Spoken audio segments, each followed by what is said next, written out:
We are waiting for Mr. Celente, and as soon as my board operator gets him up. While it affords me a few more minutes to make some more comments. Look, I said this yesterday. Some people seem to think that, it was supposed to be bigger, the bombing at the Boston Marathon.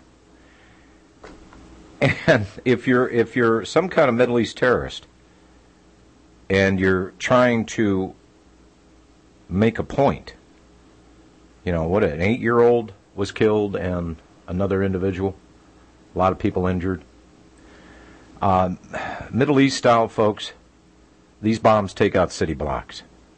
At any rate, we'll get into more of that into the next hour. I know a lot of people have questions about it, and we'll dive into that next hour, but I have Gerald Celente. I've only got this guy one time a month, and his time today is limited, so let's get to it. Buongiorno, my friend. Buongiorno. How are you doing? I'm doing well, and how about you? Well, I was watching the images of the Boston Marathon, and with the sound turned down, I looked at my wife, and I said, now, what's going on in the hallowed hollow there of Congress, the hallowed halls? We've got, we're going to allow millions of illegals to stay in the country. We're in the middle, obviously, of a financial meltdown. We've got gun stuff going on. We've got a plethora of political hot potatoes that are going on. And, Gerald, I remember when we first went into Kuwait back in the early 90s, 3 days of Zsa Zsa Gabor slapped a cop. Literally, that's what the media was concentrating on. And we were invading Kuwait. So after 3 days of Zsa Zsa lost it and slapped a dear police officer, then we learned from the media that we were invading some country in the Middle East. There's a lot of things going on. North Korea, that has taken a back seat now. We're ready to go to nuclear DEFCON 1 with these guys. Who knows? But in the meantime, since I've had you on, some interesting developments have happened with the world's financial wizards. Bailouts, bail-ins, stealing funds. God. John, anybody who questions the value of gold, and first of all, in the TrendsJournal, there are no advertisements. Secondly, I'm not paid by anybody to say what I say. We take no money from anyone other than subscribers who, subscribe to the TrendsJournal. So what I have to say is not for any hidden agenda. Let's suppose you were a Greek Cypriot, and the banks are closed for nearly 2 weeks. ATM machines can't get anything out of them. You have no money. You think if you had gold or silver, it would buy you something? Not only would it buy you something, you'd probably get a great deal on anything that you had. And that's what gold is really about for me. And so as we watch the price go down, I began buying gold in 1978. My first buy was $187.50 an ounce. And I also bought, I bought on the highest day when it collapsed too, in 1980. And I remember the 80s downdraft very well. Very different time. And this is what people don't have an understanding of. Number one is that back then, there was no Russia. It was the Soviet Union. They weren't in the world marketplace. China, all people knew about China was Mao Zedong, and he'd been gone a while. India, India. What do they know about India? There was Gandhi. I think that was all people knew about India back then, even though he'd been dead a long time. What I'm trying to say was that there was no global economy back then. So it was a very different time, a very different place. And gold is at a very different place right now for me as well as I look at it, and it's for the long haul. Because as I keep looking at things, why would anybody want to hold paper currency as they keep printing more of it? And then as we look what's going on around the world, we see destabilization, as you mentioned, with North Korea. And here's my comment on that. What are we doing over there? It's none of our business. We have no business in Afghanistan. We have no business in Iraq. Our only business is in the United States. I hear these politicians every time it's convenient for these SOBs, when they're out on the campaign trail, they want to talk about our founding fathers. You want to talk about our founding fathers? Talk about how they told us not to get involved in foreign entanglements, one after another. Yeah. So today, as we did our Trends in the News feature, I talked about the bomb blast yesterday. That's right. I let it off with it. That the deadliest attacks hit Baghdad, where multiple car bombs and other explosions killed 25 people. In one attack, a parked car bomb exploded at a bus station in the eastern suburb of Kamalaya, killing 4. 2 more car bombs exploded in a rare attack in a parking lot near the heavily guarded entrance to Baghdad International Airport. 3 people were killed. Around sunset, a parked car bomb exploded near dealerships in the eastern Habia neighborhood, killing 10. It keeps going on. In and around ethnically mixed northern city of Kirkuk, 3 parked car bombs went off downtown simultaneously, killing 5. Another one killed 7. It goes on. This is one day. One day, thanks to the United States. Hey, the world is better off without Saddam Hussein. Oh, and by the way, 3 people were killed in Boston. You know, even if this bears out, and I was watching the media, Gerald, on this one, is this the work of right-wing groups here in America? They've already got 300,000, according to Department of Homeland Security. They've identified 300,000 potential terrorists living inside the United States. And as I'm looking at this, okay, let me play devil's advocate for a second. Say that it was a Middle Eastern terrorist that performed that little... it was an oversized firecracker as far as improvised explosive devices go. There's an old saying, if you're going to commit a crime, make the crime worth the time if you get caught. In other words, don't steal small, always steal big, and plan well. Well, this little bombing here in Boston yesterday, if it was, and I'm just saying, if it was some kind of Middle Eastern operative, who knows, Saudi, Iranian, who knows? Let me ask the question, was it a righteous move for us to kill 500,000 children in Iraq over the supposed weapons of mass destruction? That's the lie we went into Iraq with, to supposedly get rid of somebody that was just as bad as Adolf Hitler. And then we see what shape we've left that country in. It is a fractured nation. You have different political aspirations, one party trying to get a leg up on the other one. Death and destruction. The country is basically destroyed. And the question that I have, if in fact there was some Middle Eastern bomber that just got pissed off with all the death and destruction the United States has delivered in the past 20 years in the Middle East, would they be faulted if, say, the tables were turned? Well, I want to tell you a quick story. I used to be on Oprah, the Today Show, Good Morning America. They used to fight for me, actually, to get me on the new year, to have my top trends between the Today Show, Good Morning America, and the CBS Morning News. And then what happened was on December 14th, anyone could go to our website at TrendsJournal.com and look it up. USA Today used to run my top trends. So my top trend for 2001, a headline read in USA Today, 2001 won't be our year, Trendseer says. And I warned that a wave of anti-Americanism would sweep the globe and Americans wouldn't be safe at home or abroad. Several months later, 9/11 happens. Now, I've been writing about this for years in my book, Trends 2000, which I wrote in 1996. The Trends Journals, I've been writing about Crusades 2000 since 1993. And exactly for the reasons you said. Americans propping up these dictators around the world, the people impoverished, and forcing them into the quarters of charismatic clerics because they had nothing else to lose, and that they would have attacks in the United States. I'm writing about this for years. So now 9/11 happens. All of a sudden, I get flooded with phone calls from the Financial Times, New York Times, you name it, every station. What happened? 9/11. Again, forgetting whether or not it was an inside job or not, only as the things are unfolding at the time. And I'm not taking a position on any of it.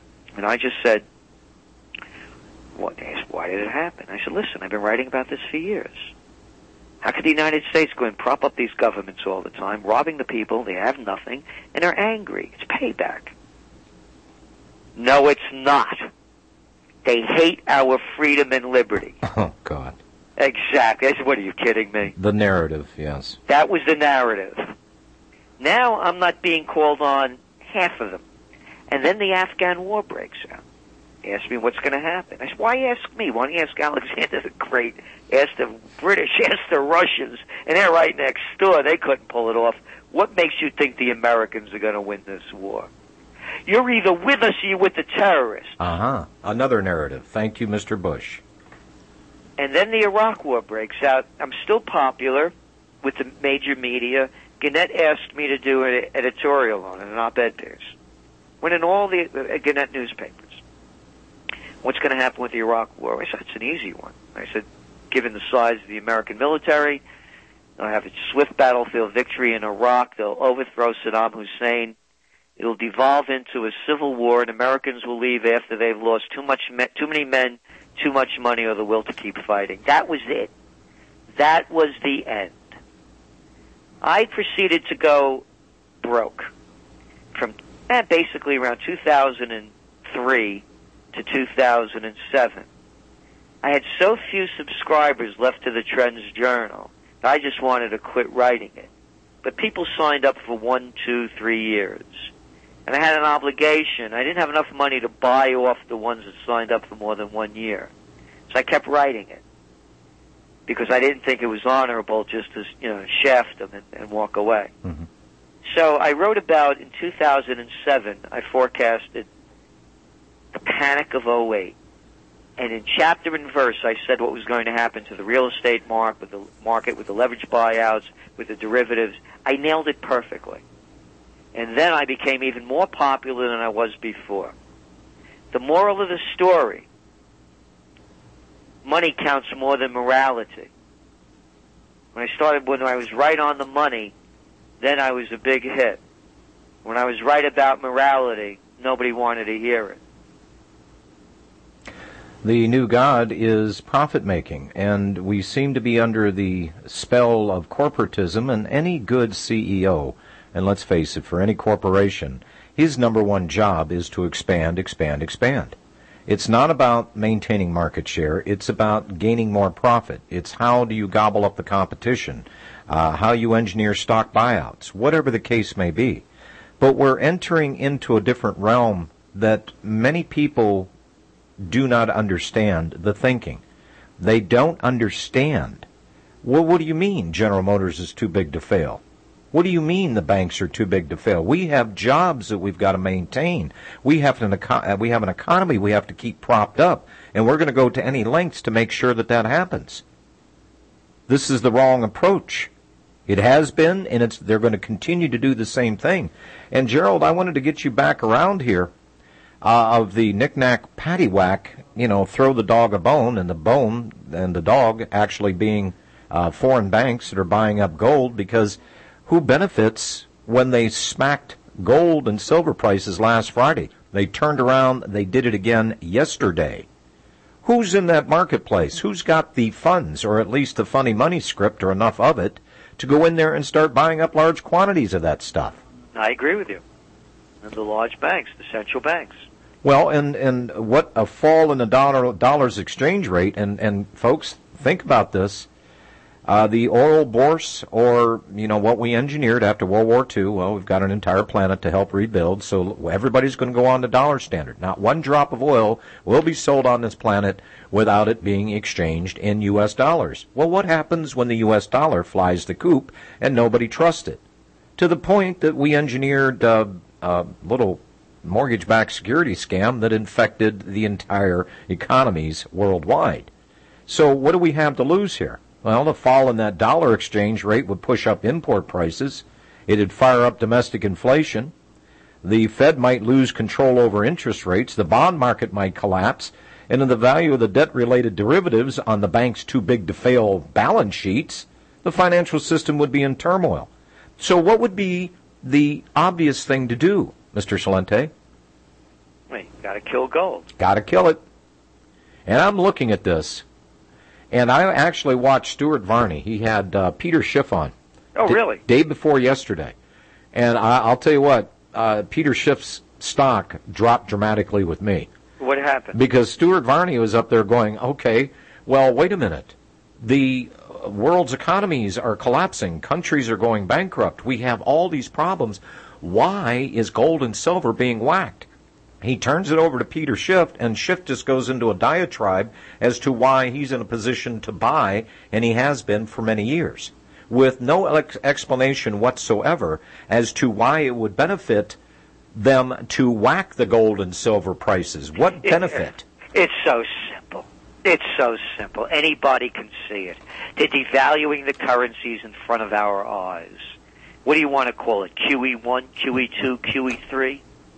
What do you want to call it? Ongoing monetary transaction, long-term refinancing operations? Oh, recapitalization projects? Yeah, how about Japan buying up and sending out $1.4 trillion to boost their economy? Where's this money coming from? They're making it up. So what they're doing is they're keeping people to believe their lie. That's the way I see it. To me, it's when people see that their currency is being debased, when they understand that there's no recovery, and it's not an assumption. There is no recovery, and what you talked about, corporatism, or as more appropriately as I see it, which is part of corporatism, is fascism, the merger of state and corporate powers, by definition. And I get emails and people say, no, that's not the definition. Yes, it is. Yes. It's Mussolini's definition for fascism. The merger of state and corporate powers. And that's who's in charge. Nothing has changed from the time of Jesus Christ to James Madison to the world today. The names have changed, but the money changes, crimes are the same. Well, history, this is James Madison. History records that the money changers have used every form of abuse, intrigue, deceit, and violent means possible to maintain their control over governments by controlling money and its issuance. It cannot be clearer than that. Do you know, last Wednesday, and here was another one that Stuart Varney should have put in his pipe and fired up for his listeners.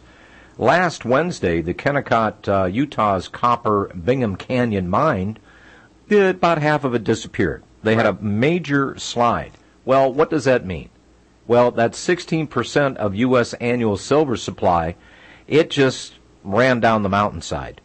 Now, I'm not an engineer, but I'm looking at this situation and going, wait a minute, I can make some hay out of this. I don't have to dig or blast. It's all come to me. I'll just pull the stuff out and send it to the refinery.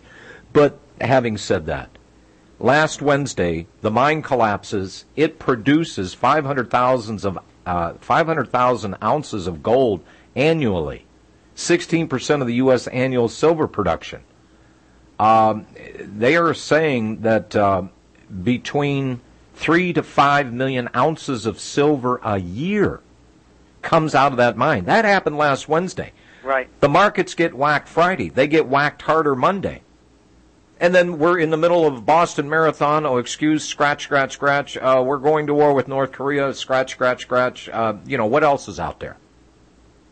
And I'm Gerald, I'm watching this, and I'm thinking, you want to talk about wag the dog? How many more days do you predict that they're going to be carrying on about this Boston Marathon thing? How are they going to call, and how are they going to pull in the official Department of Homeland Security diatribe? How are we going to tie all this together? Because we have terrorists here in this country. I'm looking at this, Gerald, and I hate doing radio on subject matter such as this, Because just as you have been minimized, because you said some not very popular things at some not very popular times going against their narrative, well, you're not the good old chosen boy. You're not the good old boy anymore that we can depend on to behave himself. Well, in the alternative media, we're the ones pushing that boulder up the mountainside. We're a nice clean stream, and our waters are running, but they've got the dams and they've got the sluices opened with the propaganda just smashing us in the face day after day after day. And that's why we need people to help support what we're doing. Whether it's your station and your sponsors or us in the TrendsJournal, if they want to keep hearing what we have to say, they better put their their money where their mouth is. Well, there were 12 alternative medias. They're down to 4 now, and I am one of them. So it's crucial.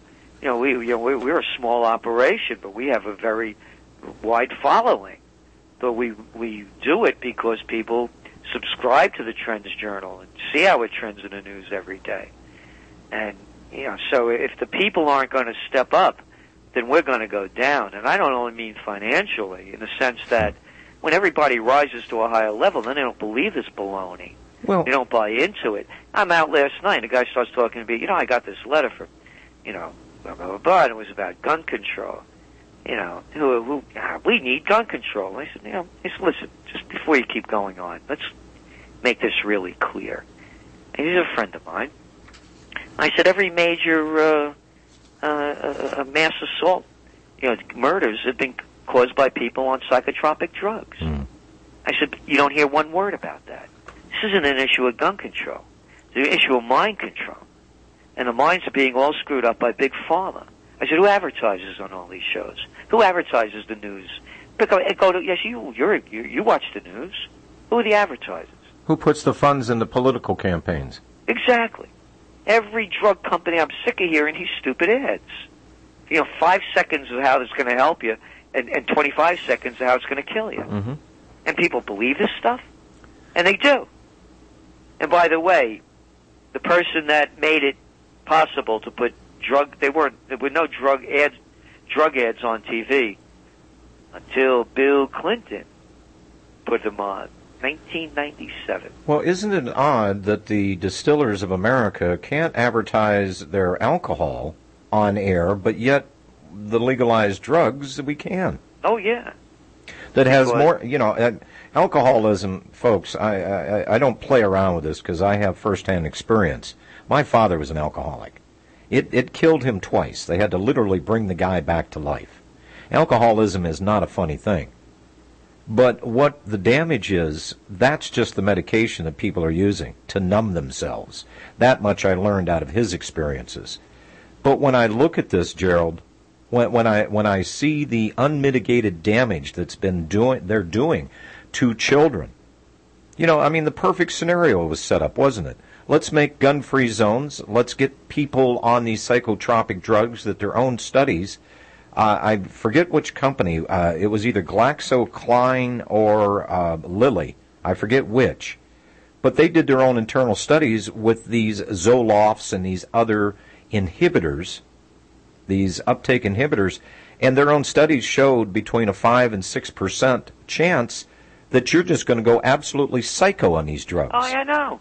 So, and on top of that scenario, let's make gun-free zones that are absolutely, while the rest of the country is armed, and yes, we do have wingnuts that from time to time do bad things to good people with these evil weapons.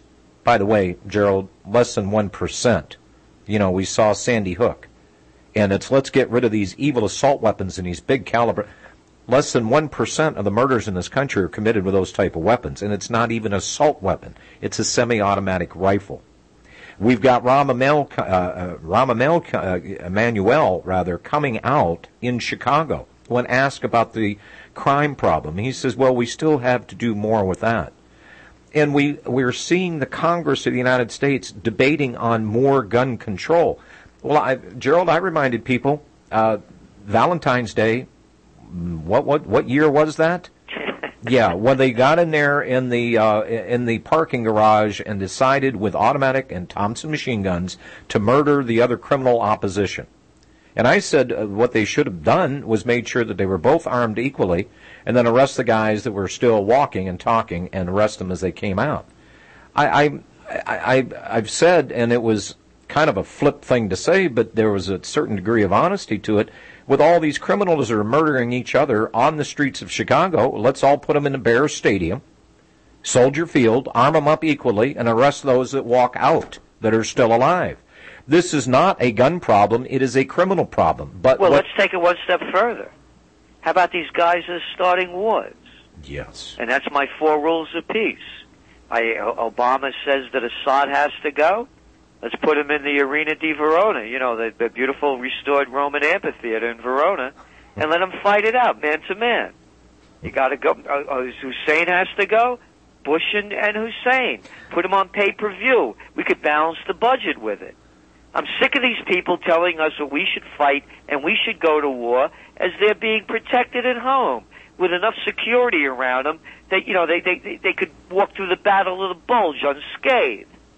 So if anybody wants to go to war, anybody wants to start a war, go.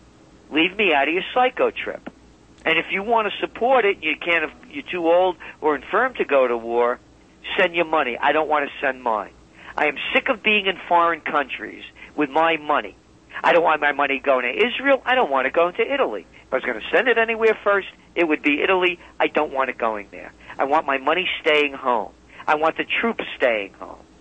I want it, and if this is a incident in Boston that's blowback from, and I don't know what it is, I'm not speculating, but blowback from America's foreign intrusions, guess what?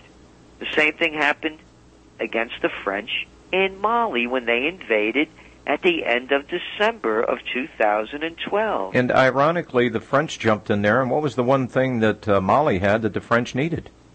Couldn't have been gold. And right next door to them, uranium over there in Niger. Couldn't have been that. No, because 75% of their energy comes from nuclear, and they're mining it out of a dirt-poor country like Niger, which abuts Mali, and the China and India were going for new leases to try to get some of those uranium mines that are now being protected by the French. Oh, and by the way, in 2012, in 2012, Mali drew out 50 tons of gold. In 2011, it was 43 tons.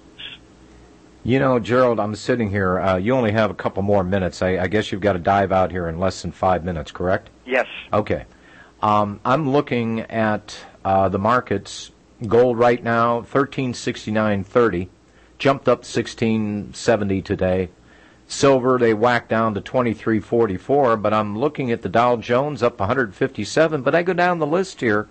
Well, the strength that the United States dollar, where the commodities got whacked, not just gold, silver, but they threw oil in there as well. I'm looking at the United States dollar. It got whacked more than 50 cents. It's back down to 81.81. What are they going to do next to try to prop up this failing species of stuff that they used to call the United States dollar? There's nothing they can do. And what I think they're going to do is take us to war. And that's what I keep writing about. That was the top trend of 20... War on who? On the American people, or just Both. Anybody they just... Anybody that they decide to. Yeah. And they'll get the people's mind off the tragedy of what's going on economically. Look, go back to 2000. The NASDAQ crashed from 5,000. What is it at now? About 3,300? 12 years later? 13 years later? What happened? We're in a severe recession. I remember it well. People hated George Bush in August of 2001. They couldn't stand him. But all of a sudden, 9/11 happened. Got people's minds off that NASDAQ crash, didn't it? When that dot-com bubble exploded. Oh, and by the way, just to add a little more into it, they lowered interest rates to 46-year lows and propped up the economy. Well, geez. People forgot about what was going on, and I think that's what they're going to do again. Gerald, and, don't worry. This year, if you don't have enough money to pay the IRS, well, if you don't have more room on your credit cards, which now you can't bankrupt if you have to file personal bankruptcy, that debt is forever. But if you are having a hard time paying your income taxes, guess what? You can now borrow the money directly from the IRS at 3% interest. Isn't that sweet?